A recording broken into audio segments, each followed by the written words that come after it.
The Galactic Council's dire warning. In the grand amphitheater of the Galactic Council, representatives from a myriad of starfaring civilizations gathered. The air hummed with 1,000 whispered languages as the beings took their seats, a dazzling array of forms and features on display. At the center podium stood the HFY delegate, her crystalline skin refracting the chamber's light. Esteemed members of the Galactic Council, her melodic voice rang out, instantly translated by the advanced systems. We convene today to address a matter of grave import, the humans of Earth. A wave of chittering and clicks greeted her words. The insectoid clique's delegate rose, mandibles clacking. The primitives. They have barely left their own system, hardly worth this assembly's time. Underestimate them at your peril, the HFY replied coolly. Our observers report their technological advancement is accelerating at an unprecedented rate. Their AI and biotechnologies, in particular, show alarming potential. The towering reptilian saurian representative hissed, forked tongue flickering. Potential for what? They are fractured, divided, hardly a unified threat. For now, the HFY said, but our projections show a 67% chance they will unify under duress, and an 84% likelihood they will surpass our own capabilities within 2 centuries if unchecked. Gasps and trills of disbelief echoed in the chamber. Impossible. The Fjorn delegate slammed a furry fist on his console. No species has ever advanced so quickly. The HFY raised a slender hand for silence. The data is clear. The humans are unprecedented, adaptive, inventive, and most concerning, aggressive. We must act. What do you propose? The shimmering Lumina emissary asked. Containment. Quarantine. We cannot allow them to spread unchecked into the galaxy. The HFY's crystalline eyes swept the assembly. We must be proactive, lest we face a human empire in the future. Murmurs of agreement mixed with dissenting voices. The ancient Eldori representative, an ethereal being of pure energy, pulsed thoughtfully. And what of engagement? Perhaps guidance could temper their worst impulses. The HFY shook her head. The risks are too high. Even our subtle influences could accelerate their advancement. No, we must isolate them. For the good of the galaxy. The debate raged on, but in the end, the HFY's proposal won out. A dire warning was drafted, to be disseminated to all member species of the Galactic Council. Beware the humans. Monitor their progress, but do not engage. Any unauthorized contact will be dealt with swiftly and severely. The fate of our civilizations hangs in the balance. As the Council adjourned, the weight of their decision hung heavy in the air. The humans, blissfully unaware in their own small corner of the universe, had just been judged the greatest potential threat to galactic peace. The question remained, would the Council's warning be heeded, or would curiosity and ambition drive the myriad species of the galaxy to dismiss the danger and engage with the alluring, enigmatic humans? Only time would tell. But one thing was certain. The galaxy would never be the same. The age of humanity was dawning, and the stars trembled in anticipation. Alien civilizations dismissed the warning. News of the Galactic Council's warning about humans spread like wildfire through the star systems. On 1,000 worlds, the reactions were as varied as the species themselves.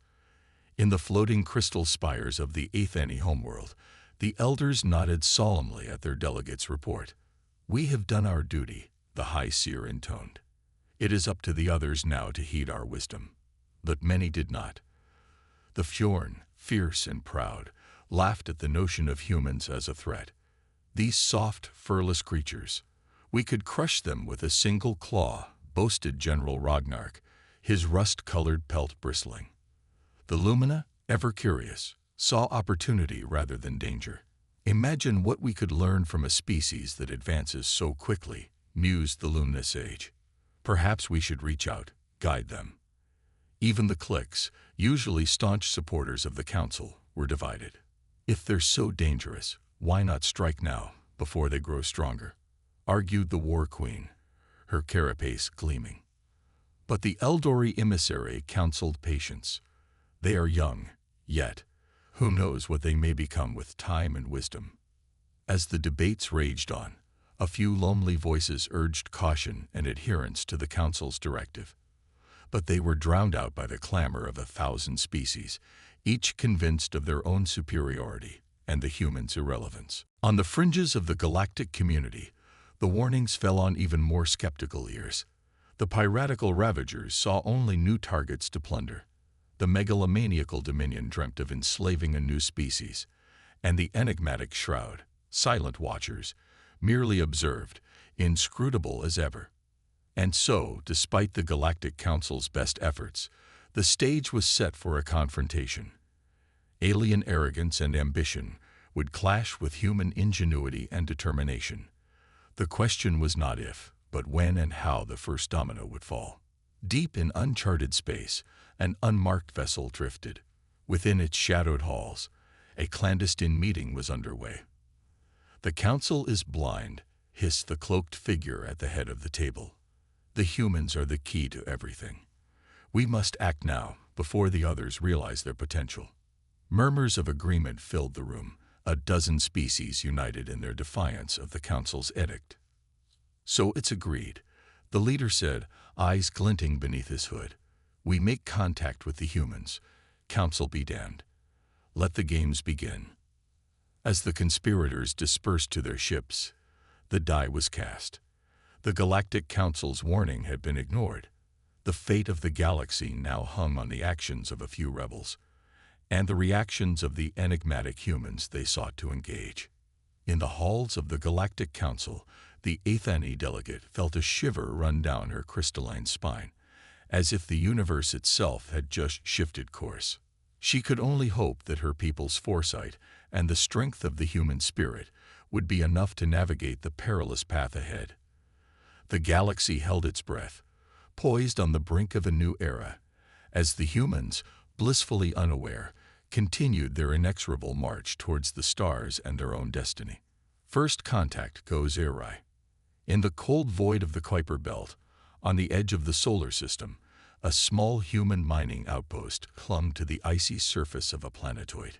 The skeleton crew, led by Captain Samir Patel, worked in isolation, harvesting rare minerals for the ever-hungry industries of Earth. They had no idea that they were about to make history. On the outpost's long-range sensors, a strange reading appeared. A vessel of unknown origin was approaching fast. "Captain, you need to see this," the sensor operator called, her voice tight with tension. Samir rushed over, his eyes widening as he took in the data. "That's not one of ours. Hail them. All frequencies." But before they could act, the alien ship was upon them. It dwarfed the outpost, a sleek behemoth of gleaming metal and pulsing lights. "They're not responding to our hails," the comms officer reported, a tremor in his voice. Samir's mind raced. Protocol for first contact was clear. Avoid engagement, report back to Earth. But they were out of time. The alien vessel's airlock cycled open, and a group of beings emerged. They were tall and lithe, with skin that shimmered like oil on water. Their eyes were dark and inscrutable. Samir stepped forward, his heart pounding. "I am Captain Samir Patel. We come in peace." The alien leader cocked its head, as if listening to a translation. Then it spoke, its voice a sibilant hiss. "We are the Zephyr. We claim this planetoid in the name of the Zephyr Dominion." Samir blinked. "I'm sorry, but this outpost is property of the Earth Space Mining Corporation. We have a legal claim to these resources." The Zephyr leader's eyes narrowed. "Your claim is irrelevant. The Dominion does not recognize the authority of lesser species." Samir bristled at the insult, but held his ground. "I must insist that you leave. This is our territory." The Zephyr hissed, a chilling sound.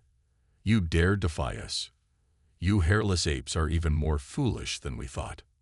With a flash of movement, the Zephyr drew a weapon. Instantly, the human security team had their own guns trained on the aliens. "Stand down," Samir shouted, but it was too late. A Zephyr fired, a bolt of searing energy that barely missed Samir's head.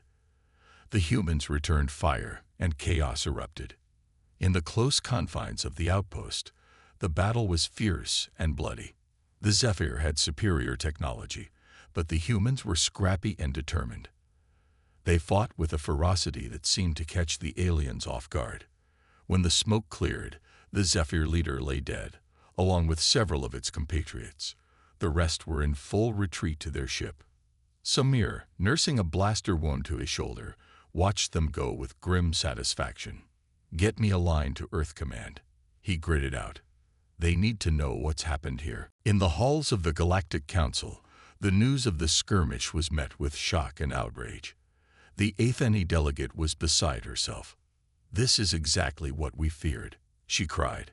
"The humans have engaged with an alien species with disastrous results. The Zephyr Dominion is not known for its forgiveness." The council erupted into heated debate, with calls for everything from immediate quarantine of the human system to a preemptive strike against Earth. In the end, a tense compromise was reached. The humans would be given a chance to explain themselves and make amends to the Zephyr, but they would be under close scrutiny. Any further aggression would be met with the full force of the Galactic Council. On Earth, the news of the first contact and subsequent battle was met with a mixture of excitement and fear. Some called for retaliation against the alien invaders, while others preached caution and diplomacy. Amidst the turmoil, one thing was clear: the age of humanity's isolation was over. For better or worse, they had stepped onto the galactic stage, and the universe would never be the same. Humanity surprises the galaxy. In the wake of the skirmish at the mining outpost, the Galactic Council convened an emergency session. The human delegation, led by Ambassador Nadia Sorensen, found themselves in the hot seat. "Explain yourselves," demanded the Zephyr representative, his voice dripping with barely contained rage. "Your unprovoked attack on our peacekeeping force cannot go unanswered." Nadia stood firm, her eyes flashing. "Peacekeeping force? Your so-called peacekeepers tried to claim our outpost by force. We acted in self-defense." The chamber erupted in a cacophony of shouts and accusations. The HFY delegate called for order. "Enough. We will have the truth of this matter." An independent investigation was launched, with representatives from neutral species poring over sensor logs and eyewitness accounts. To the surprise of many, the evidence supported the humans' claim. The Zephyr had indeed acted aggressively, and the humans had responded in kind. "This does not absolve the humans of guilt," the HFY delegate said sternly. The Council's directive was clear: no unauthorized contact. But it does paint a more nuanced picture. The Zephyr representative seethed, but could not argue with the facts. A grudging detente was reached. The Zephyr would withdraw their claim to the planetoid, but the humans would pay reparations for the lives lost. It was a bitter pill for both sides to swallow, but Nadia knew it could have been much worse. As the dust settled, something unexpected happened. Other species, impressed by the humans' tenacity and resourcefulness in the face of a superior foe, began to reach out. The Fjorn, ever respectful of strength, requested an exchange of combat techniques. The Lumina, fascinated by human ingenuity, proposed a series of scientific collaborations. Even the Cliques, grudgingly admitting the strategic value of the icy planetoid, offered a trade deal for the minerals the humans were extracting. Nadia, seizing the opportunity, worked tirelessly to establish diplomatic ties and negotiate agreements. It was a delicate balancing act, trying to assert humanity's interests while not antagonizing the Council further. But as the weeks turned into months, Earth's place in the galactic community began to solidify. Human culture, once dismissed as primitive and irrelevant, now found eager audiences among the stars. From the soaring symphonies of Mozart to the pulse-pounding beats of Afrobeat, from the profound insights of Confucius to the irreverent wit of Pratchett, human art and thought spread like wildfire. On the technological front, human scientists and engineers worked hand in hand with their alien counterparts, each bringing unique perspectives to the table. Breakthroughs in quantum computing, gravitational field manipulation, and bioengineering came fast and furious. Of course, not all was smooth sailing. The Zephyr remained hostile, licking their wounds and plotting revenge. The Dominion, thwarted in their attempts to subjugate Earth, turned to subtler means of influence and sabotage. And there were missteps and misunderstandings on both sides, as cultures clashed and egos bruised. But through it all, humanity persevered. They adapted, they innovated, they diplomatized. They proved, time and again, that they were not to be underestimated. In the halls of power on Earth, a new sense of purpose took hold. No longer were they a small, isolated species. They were part of something greater, with all the responsibilities and opportunities that entailed. Massive investments were made in education, in research, in diplomacy. A new generation grew up with their eyes on the stars, dreaming of the wonders and challenges that awaited them. And so, slowly but surely, the balance of power in the galaxy began to shift. The old guard, the established powers, found themselves having to make room at the table for the brash newcomers from Sol. It was a new era, one of uncertainty and possibility. And at the center of it all was a small blue planet, spinning on the edge of a vast, unsympathetic cosmos. Earth, humanity, rising to meet their destiny, one star at a time. A new galactic dynamic emerges. In the grand amphitheater of the Galactic Council, a hushed anticipation hung in the air. Representatives from 1,000 worlds waited with bated breath as the HFY delegate took the podium. Esteemed members of the council, she began, her crystalline voice ringing clear. We stand at a crossroads. The rise of humanity has changed the face of our galaxy in ways none of us could have predicted. She paused, her gaze sweeping the assembly. It is clear now that our initial assessment of this young species was flawed. They are not a threat to be contained, but a force to be reckoned with. Murmurs rippled through the crowd. The Zephyr representative, still smarting from the blow to their pride, hissed in dissent, but they were drowned out by the growing chorus of voices. The humans have proven themselves. The Fjorn delegate rumbled, his mane bristling with admiration. They are warriors, worthy of respect. Their scientific advances have enriched us all, the luminous sage added, her bioluminescent skin pulsing with excitement. The HFY delegate nodded. Indeed, which is why I propose a new course of action. No longer will we stand apart from humanity, but we will engage with them, as equals. The chamber erupted. Some shouted in support, others in protest. But the HFY delegate stood firm. A council seat for Earth, she called above the din. And a full partnership in the stewardship of our galaxy.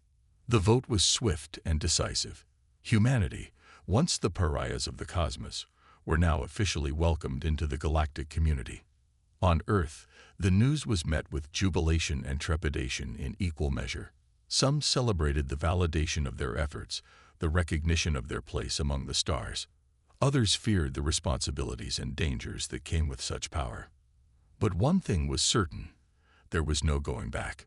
Humanity had stepped onto the galactic stage, and they would have to navigate the consequences, for better or worse. In the halls of power, Ambassador Nadia Sorensen and her team worked tirelessly to cement Earth's new alliances and partnerships. Trade deals were struck, cultural exchanges initiated, joint military exercises planned. But even as Earth basked in its new status, dark forces plotted in the shadows.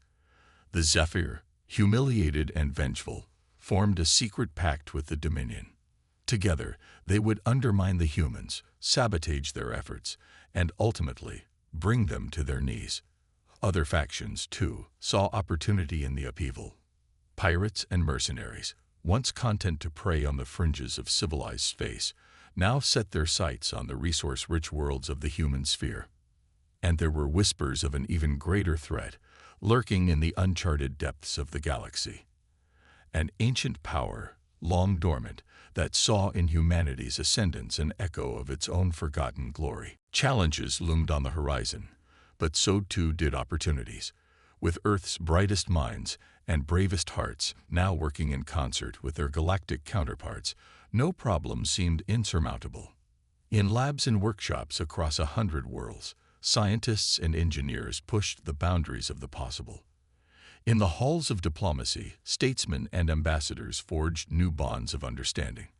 And in the academies and training grounds, a new generation of explorers, diplomats, and warriors prepared to take up the mantle. The galaxy had changed, irrevocably, and at the heart of it all was a small blue planet, once dismissed as insignificant, now poised to shape the fate of the cosmos. Earth had risen. Humanity had arrived. And the universe would never be the same. For better or worse, for richer or poorer, in sickness and in health, the future belonged to them. And they would face it as they always had, with courage, with ingenuity, and with an unquenchable fire in their hearts. The fire of the human spirit, burning bright among the stars, now and forevermore.